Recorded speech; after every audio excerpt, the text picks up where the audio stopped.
org. And then we're currently finishing up one on privatization, which is like, this is what happens when politicians are bought.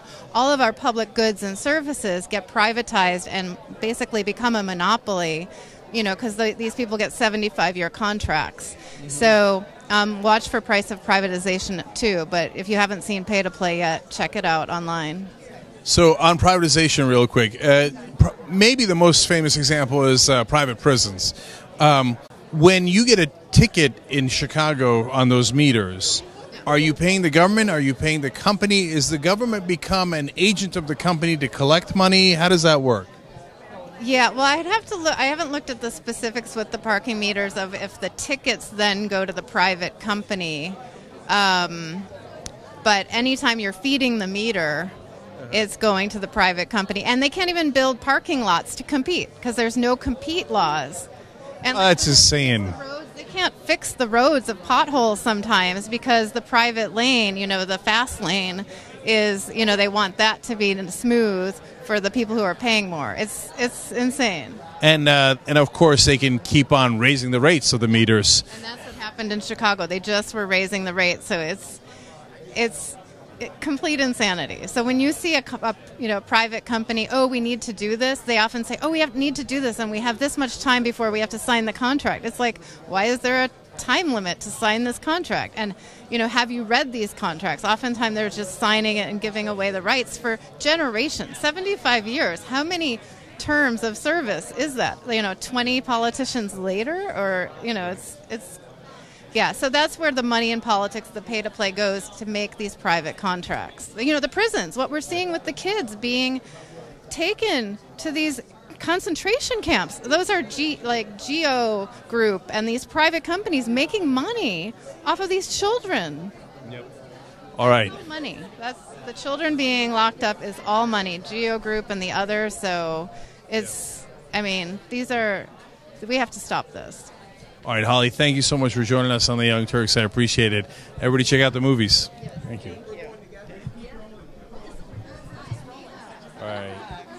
Hey, how you doing? All right. Good. We are partly live, yes. Oh, we're live. Okay. We're live. All right, so I'm looking the wrong way and we're live. So, joining us at the National Citizen Leadership Conference, Nina Turner from Our Revolution. Yes, it is so good to be here. It's good to see you. And you might have heard Nina recently at We the People with Nina Turner, podcast, part of the audio network of TYT. Yes, I'm so excited to be in the family of podcasts with TYT. The show is amazing. So I want to encourage everybody to listen, to go to tyt.com. There's a / there somewhere. /audio. /audio and listen to We the People with Nina Turner. This week we interviewed Killer Mike. And he talked about how, I mentioned to him how heavy this moment is. And he said, yes, we're heavy, but not without hope. So that's the theme, resilience. So they got to listen. That's right. I was just talking about this to some folks, including Ben Cohen from Ben & Jerry's and Stamp Stampede. Look, I think that we're going to have huge fights ahead, to be honest. And if we have an establishment candidate for the Democratic Party, I don't know what there's left to hope for. But if we have a progressive candidate, then anything is possible. I totally agree with that. But we got to give people some hope right now before we get to 2020, Cenk. There's so much work to do. I mean, Democrats lost 1,100 seats, as you know, and your viewers know. You have talked about this ad nauseum, you know, in the last 10 years. And so we have to make sure that we're looking to fill those state rep seats, state senate, governor's mansions. You know, primaries are this Tuesday, and we're very close to Maryland because we're in D.C., and our very own Ben Jealous is running as a progressive for governor. So we have to fill the seats with progressives even before we get to 2020. And so I want people to continue to be hopeful, but they got to put some sweat equity behind that. We got to work for these progressive candidates to get them elected. Yeah, that's exactly right. On Tuesday, huge elections, Maryland, New York, Colorado, and other states as well. Ben Jealous, Alexandria Ocasio-Cortez, Dylan Ratigan, Roger Mano, and the list goes on of progressive candidates. Right. Now, Ocasio is doing such a wonderful job. She is upsetting the apple cart, baby. Is she doing the thing? So proud of her. Yeah, Joe Crowley, who's one of the top Democrats in the House, is in a panic because he's agreed to 2 debates that they already conducted, which an incumbent almost never does. No, you don't, because when you're an incumbent, you got the advantage, so you don't do that. But didn't he send a surrogate to a debate? I mean, where on earth can you do that? Only in New York, I guess, because I'd never heard of that. That's right. In one of the debates, he didn't show up, and he sent someone else. I got news for you. You're the congressman, not your surrogate. No. So let's talk about our revolution. So you guys support a lot of different layers of candidates at the different levels. So can you tell people about that? We do. We really are the grassroots. We have 600 groups, Our Revolution, in 49 states. One state is not there, Cenk. South Dakota. South Dakota, baby, I'm coming for you. Okay, so we got to be in 50 states, but 49 states, 600 groups. We're in 9 countries, and that is really because of the grassroots. And so, yes, we endorse candidates from local, regional, state, and federal because we understand the way to build a progressive America is one seat at a time. And it's not just the Congress, it's not just the presidency, but it's school board, it's city council, it's mayor. Mayors matter. I mean, look at Randall Woodfin in the great state of Alabama, in Birmingham, Alabama.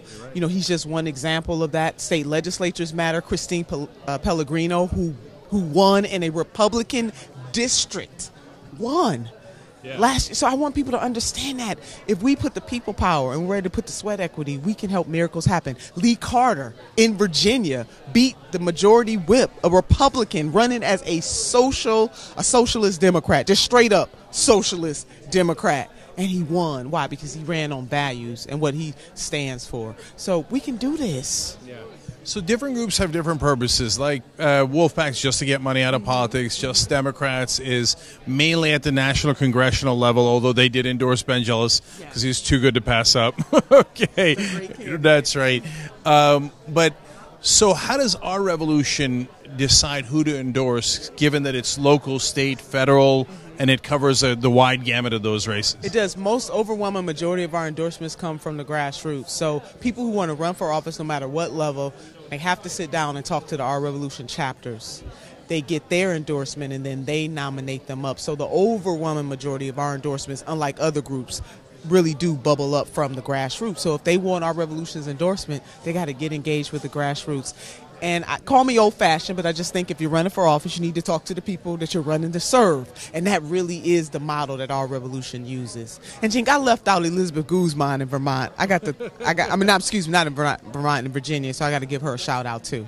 Yeah. Well, there's been a lot of victories. I remember a certain article in a certain publication, and the week after, you guys won 7 out of 12 races. Yes, What's weird is that they didn't cover that. No, because it didn't fit the narrative that they were trying to paint. I want everybody to know that the state of the revolution is strong, Cenk, and I want to thank you for dissecting that article for what it was. It was nothing but a pure, unadulterated hit piece and something to really deflate progressives. As long as we continue to push, nothing's going to be given to us. We are going to have to fight for it. I think it was Brother Frederick Douglass that said that power concedes nothing without a demand or a struggle. It never has, and it never will. But we can continue to push and push and push. And when we're done, we keep pushing some more. We got to organize. We have to mobilize. But there's nothing that we cannot do. And Our Revolution is on the front lines of that.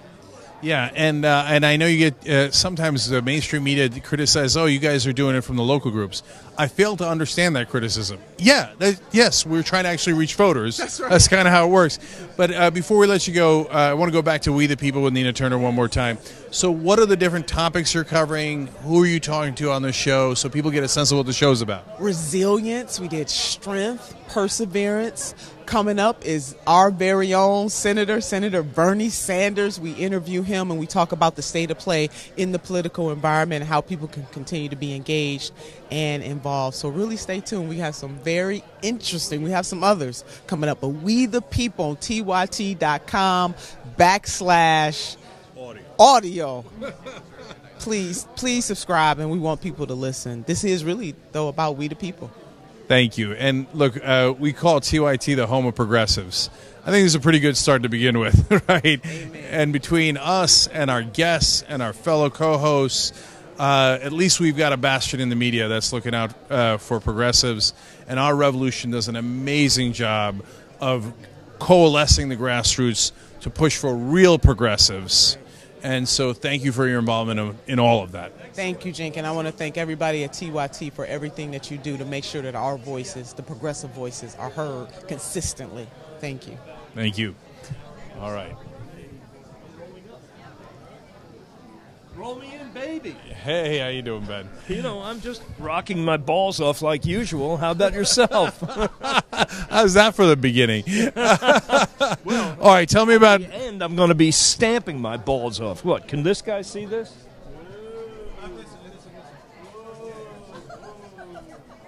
All right, so, Ben, tell us what's on the money. What's on the money? It says stamp money out of politics. This is a protest. It's a demonstration of support for an amendment to get money out of politics, finally, to return our country to the democracy that we all heard it was. I mean, you know, it's interesting. We used to live under the tyranny of the British, and it was taxation without representation. Now we've got rule of our nation by campaign donation. That's tyranny. Yep. That's today's tyranny. And so, you know, we are rebranding Independence Day. It's Independence from Money in Politics Day. I mean, it's a very patriotic day that's coming up, is it not? That's right. By the way, of course, Ben Cohen from Ben & Jerry's. Oh, yeah. And also Stamp Stampede. Stampede. Okay, so what, for people who haven't seen it before, I have participated. I have stamped a bunch of different dollars and money. If I were to look at your wallet right now, would you be fully stamped, sir? Well, I like you're calling me out on air. I'm not sure I'm fully Here, stamped. You can have this. Put that in your wallet. Then you'll be stamped. I'm already winning. Okay, so first of all, let's do the usual thing. Is it okay to stamp money? And secondly, absolutely. And secondly, why do it? Why do it this way? It's definitely legal. We have legal opinions. I've been stamping money for 5 years now, and still haven't stuck me in jail for it. You know, if you look at the fine print on the rule about money, it says that you're not allowed to cut it, you're not allowed to staple it, you can't glue it, you can't deface it to the extent that it's no longer obviously money, and you cannot advertise your business on it. But as long as you're not doing any of those things, it's legal. Free speech. Right.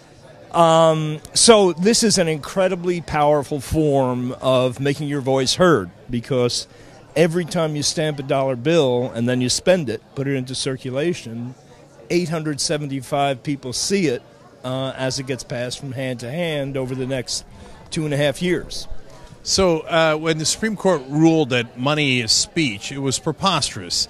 Except, ironically, the only money that is actually speech is the ones you stamp to get money out of politics. That's correct. If money is free speech, we're going to make our money scream. All right, excellent. How can people get involved? You go to stampstampede.org. You get yourself a stamp, and now there's a special feature on the stamp where you can track the stamps, the bills that you personally stamp. So that I stamp my bill, say, in Burlington, Vermont, somebody finds it in Madison, Wisconsin, and they go online and report, I found this code, Ben1, and I get an email in real time saying, Harry over there in Madison found the bill I stamped, and, you know, it feels good. What can I say? It's pretty cool. Yeah, no, I was part of a stamping party. Excellent. And then one day, my wife and I, we were both at the party, we got one of the bills that are stamped, and we were so excited. We're like, "Yay, it works!" It's pretty exciting. Yeah. But the big thing is that each one is like a miniature billboard, and you know, nothing has changed in our country until there's been demand and pressure from the bottom up, and this is our way of showing continual demand. You know, there's a lot of demonstrations that are important, a lot of news things. You know, with all due respect, a lot of stuff on video, a lot of stuff on the radio. You know, it's a blip. It's here again, then it's gone. But you stamp a dollar bill and it stays in circulation and it accumulates with the bills that everybody else is stamping. Yeah. And so, Ben, one more thing. So you do Ben & Jerry's. It's an enormous success. Everybody loves it. you should be on a beach somewhere, right? So what motivated you to then, I mean, because I know you've been fighting for this for a long time, and you're one of the biggest champions of getting money out of politics. What motivated you to get so involved in it and spend so much of your time and energy on it when you really don't have to do anything? You know, this is a very odd thing for me to say, for me to realize. I'm a patriot. You know, I believe in democracy. I believe that regular, everyday people in our country are getting screwed by a system that's designed to favor the wealthy and corporations, and it's not fair. It's unjust, and you know, when you're confronted with situations of injustice, you can either accept it, or you can complain about it, or you can fight it. And I choose to fight it. I'm more comfortable. I'm happier working for justice than I am lying on the beach. Although every once in a while, you'll see me there.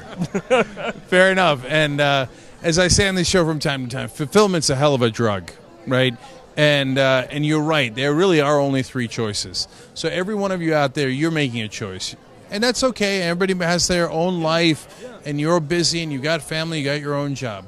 But everybody who's not fighting against this injustice, that's also a choice. And we get it. Yeah. But we're hoping that you actually choose the third route, which we could use a little help. Right. You know, hang out on the beach, maybe hang out longer on the beach, but every once in a while, come back and stamp a few bills and help us get our country back to the way it was supposed to be, instead of a tyranny of money.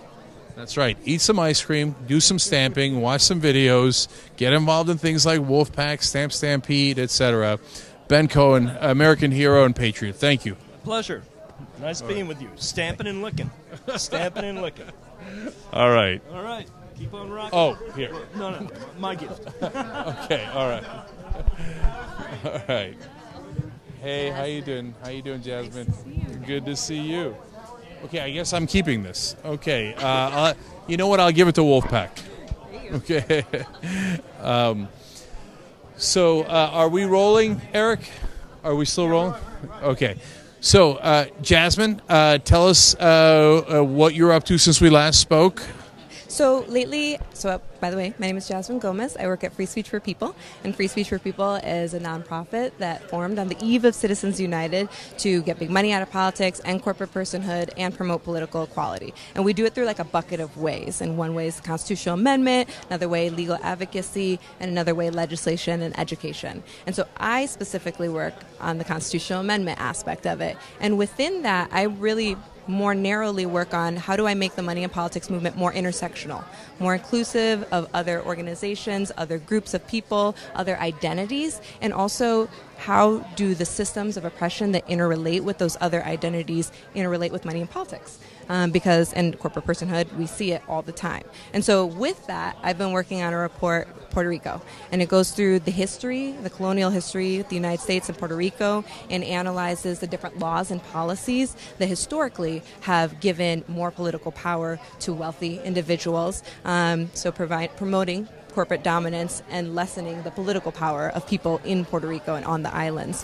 And then it also analyzes the impact that money in politics currently has on both the financial crisis as well as the hurricane recovery.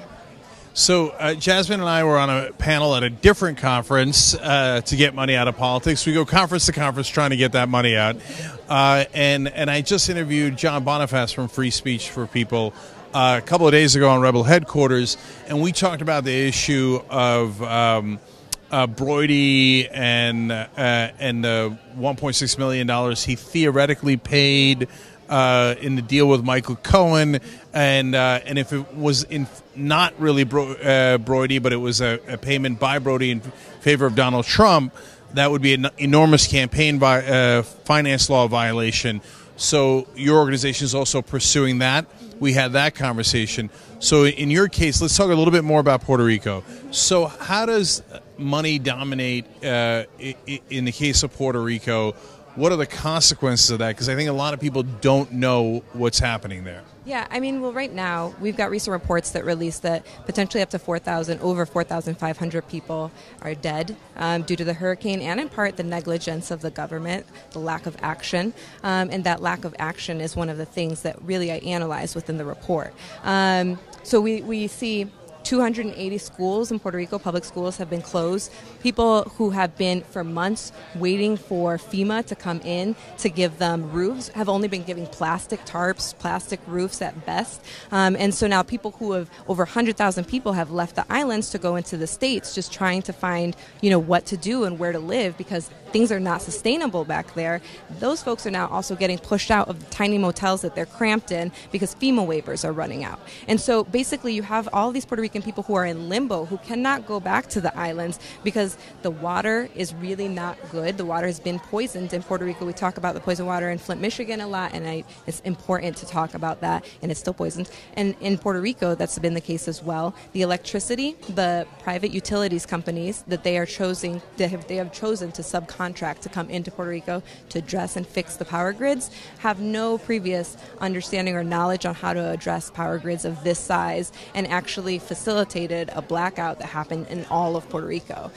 So Cobra Acquisitions, which is like a small private utilities company that was hired, $200 million contract to come fix things in Puerto Rico, ended up causing the entire power outage months after it had been in the process of being repaired. And so we see how money and politics affects who's getting these decisions with the contracts and who's getting paid off with the financial crisis. And the people who are getting paid off are definitely the people who caused the financial crisis. That's really interesting. So are those decisions being made at the federal level or at the local level in Puerto Rico as to who's getting the big money? In control of all of the local issues in Puerto Rico. We changed the status to Commonwealth status in about 1952, where Puerto Rico enacted their own constitution. However, the United States federal government, because of the supremacy clause in the Constitution, is still able to pass any legislation that would affect all local issues in Puerto Rico. And that's what they did when the financial crisis happened. So Congress enacted, and members of Congress have been able to personally benefit from the enactment of legislation known as Promesa. And Promesa, Spanish for promise, is an unelected financial oversight board that was appointed by members of Congress and approved by Obama to then create all decisions related to debt restructuring, who is getting paid, who's not getting paid, the social services that are going to get cut, how extensively they're going to get cut. And that group is working towards the privatization of Puerto Rico's utilities. And fossil fuel companies are behind that. And big banks are behind mutual fund companies very specifically are behind them receiving timely payments in violation of the Puerto Rican Constitution, while people who have been working in public arenas, the public interest, their pensions are being slashed, and all of the housing issues and all of the water. It sounds a little bit like shock doctrine. That's exactly, my report goes through the discussion of the shock doctrine as well, disaster capitalism, this notion that, and actually the utilities companies, the union workers who had been working for PREPA, which is the utility company in Puerto Rico, which is currently public, they have been saying for years that it is purposely being underfunded, that they are purposely not fixing the grids the way that they need to, so that when a disaster hits, it's going to wipe all of the electrical grids. And when that happened, then of course, we see right away these private subcontractors that actually are subsidiaries of fossil fuel companies coming in and trying to fix the grids and stuff like that. Yeah, God help us with their fix. The fix is in, but in a different way. All right, finally, how can people help? Yeah, so freespeechforpeople.org is the website for my organization, and we collaborate and work with a lot of different grassroots organizations, Wolfpack, American Promise, Move to Amend, a lot of groups that are working on the ground to address these issues, to get big money out of politics, to end corporate personhood, promote political equality, but also building solidarity. So just moving beyond, what can we do just beyond money and politics? How are we interrelating these issues with other issues? And so that's part of what the Puerto Rico report is. So, aid with Puerto Rico, and then you can see, once you see how that issue relates to money and politics, and we can begin to see how all of our issues are actually one issue. All right, Jasmine Gomez, thank you so much for joining us. Appreciate it. Have All a good right. one. Too. Okay. All right, fascinating. Hey, Rio, how you doing? All right, first, introduce yourself to everyone. Hey, my name is Rio Taswell. I'm with People for the American Way. I'm a campaign manager there working on democracy issues and good government issues. Okay, so for people that are in the progressive sphere, everyone knows People for the American Way, but for people at home, some might not. Yeah. So tell us a little bit more about the organization, first of all. So we've been around for almost 4 decades. It was founded by Norman Lear, legendary television producer, to basically fight back against the religious right and stand up for progressive values. So we work on a whole range of social and political equality issues, including racial justice, gender justice, LGBT rights, immigrant rights, really the whole spectrum of civil liberties and personal freedoms. Yeah, if you're working against the religious right, boy, do you have a Hobson's choice between Trump and Pence. So, right, there's no winners there. Rio, I hear you're going to rap for us later, which I find fascinating. But Gina convinced me to do a couple lines. I do political hip-hop on the side for fun that sort of merges with my day-to-day work. And I've been working a lot on the Russia investigation lately to protect Mueller and let him get to the bottom of whatever he might find in terms of potential collusion and obstruction of justice and various financial crimes. So we're active in a broad coalition that's working to hold Mueller accountable. But I did actually just recently put out some tracks about Trump. So that dropped recently? It did, yeah. Where can we find it? It's at riotoswell.com, actually, riotoswell.com. So, all right, you got to, yeah, of course, you got to hit it. So this is called Unprecedented. I'm just going to do a couple lines. Yo, what the hell's wrong with the 45th president? Something's not right if this country elected him. But that's the thing. Donald Trump really didn't win. He got in because of Russian intervention. Then it goes on. There's a lot. All right, I got it. That was a wrap. That was it. So that's Unprecedented Part 1. I've got Unprecedented Part 2, Unprecedented Part 3. That's sort of a trilogy of songs. I've also got a track about white supremacy and dismantling white supremacy. I've got a track about economic inequality, one about climate change, and one about the corporate media, as a matter of fact. So is Part 2 where the Empire Strikes Back? It's just it's a continuation of Part 1. There's so much to talk about with this guy that I had to do multiple tracks. And, it's something I do for fun, but it is related to my political work, but totally separate from my work at PFA. So we're at this conference that American Promise is putting together to get money out of politics, 28th Amendment. So can you give us a sense of what People for the American Way is up to in that regard? Yeah, so there's a couple things. One is a working group of organizations that's organizing to try to push a whole suite of democracy reforms if there is a constitutional crisis and we're left in a situation where there's an opportunity to push like real systemic reforms, and an amendment to overturn Supreme Court cases like Citizens United is part of that. So there's just a lot of advanced planning to try to get a lot of different groups on board to kind of all do an all-out press and push to our members to build support for these bills if and when this administration comes crashing down and we're left in sort of a post-Watergate type situation where people are left wondering how can we prevent this from happening again. So in addition to amending the Constitution, we've got things like small donor public financing in there, increased disclosure, and then also like ethics in government types reforms as well. Meant to basically try to prevent the outright blatant corruption that we're seeing with this administration, but also the conditions that allowed for a demagogue like Trump to come in and say he was going to drain the swamp, and in reality just make it a lot worse. So there's a whole suite of reforms in that. And then we try to plug in our members to different state and local efforts. Massachusetts just got enough signatures to get on the ballot for 2018, so we're active in plugging in our members, but also just trying to build movement within the progressive sphere for money and politics reforms and just create connections and build relationships with different groups so we can channel into this work. So Naomi Klein was on the show recently. She had a great line. She said, if all we do is get rid of Trump, we'll be back to the situation that created Trump. So we have to do a lot more, and that's exactly what Rio was just talking about there. We've got to actually go further and clean up the system so that it doesn't lead to another guy like Trump winning. And I know what you're thinking out there. I'm so glad Cenk went to a conference to get money out of politics so he could interview rappers. And, well, mission accomplished. There you go. We did it. All right, last thing, real quick. How can people help? definitely check out all the work that we're doing at pfaw.org, pfaw.org. If you are interested in political hip-hop, you can follow me on Facebook, Rio, RIOTAZEWELL. I post a lot of stuff there, and then I've also got a website in the works, riotazwell.com. All right, there you go. Thank you, brother. All right. You too. Okay, yeah. So for the live stream, guys, thank you for watching. I appreciate it. And you get a sense here that there's a lot of people who care. And Bill Moyers was here earlier, and he gave a wonderful, moving speech at lunch. I got to be honest, I teared up a couple of times. He's an amazing speaker. I came here at 6:30 in the morning on a red eye. First person I see working away on a desk in the lobby was Bill Moyers. And I went and talked to him for a second. And I have a great job because I get to meet living legends like Moyers. And I noticed that he had a lot of handwritten notes. And I had assumed that he was just going to give a speech that he normally gives, but with a little bit of adjustments for this crowd.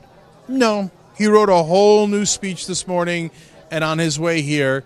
And he does it every time, and every time he gives a speech like that, it makes me a little embarrassed because there are people that are so much better at this.